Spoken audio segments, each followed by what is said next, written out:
Hi friends, when you meet a person, you judge him by his clothes.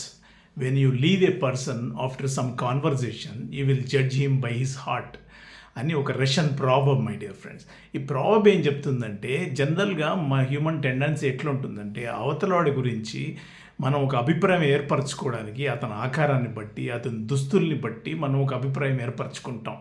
కానీ యాక్చువల్గా మనం అభిప్రాయం ఎప్పుడు ఏర్పరచుకోవాలంటే అతనితో మాట్లాడిన తర్వాత, అతని సంభాషణ చేసిన తర్వాత అతని హృదయం ఏంటో మనకు తెలుస్తుంది, అతని గొప్పతనం ఏంటో మనకు తెలుస్తుంది, అతనిలో ఏం విషయం ఉందో కూడా మనకి తెలుస్తుంది. దాన్ని బట్టి మనం జడ్జ్ చేయాలి. కానీ కేవలం అపియరెన్స్ తోటి ఒక మనిషిని జడ్జ్ చేయకూడదు అనేదే ఈ ప్రావర్బ్ యొక్క అర్థం.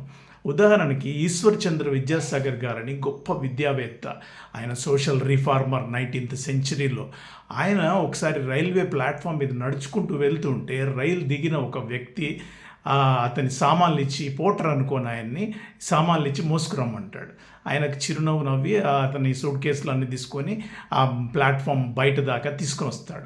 బయట తీసుకున్న తర్వాత ఆయన కొంత డబ్బులు ఇవ్వబోతే చిరునవ్వు నవ్వి వద్దు అంటాడు. సో ఈశ్వర్ చంద్ర విద్యాసాగర్ గారిని రిసీవ్ చేసుకోవడానికి వచ్చిన పెద్ద మనుషులందరినీ చూసిన తర్వాత ఆయనకి తెలుస్తుంది ఈయన ఒక చాలా గొప్ప వ్యక్తి అని.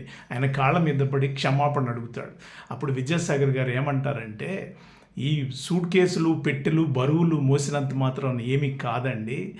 ప్రైడ్ని అంటే అహంకారాన్ని, ఈగోని, తర్వాత ఇటువంటి వాటిల్ని, మదాంధాకారాన్ని మనము తల మీద మోసుకుంటేనే చేటు జరుగుతుంది. కానీ చిన్న చిన్న వస్తువులు ఒకళ్ళ కోసం సాయం చేసినంత మాత్రాన ఏమీ కాదు. Pride is a bigger thing. You should not carry the pride on your head అని చెప్పి ఆయన చెప్తారు.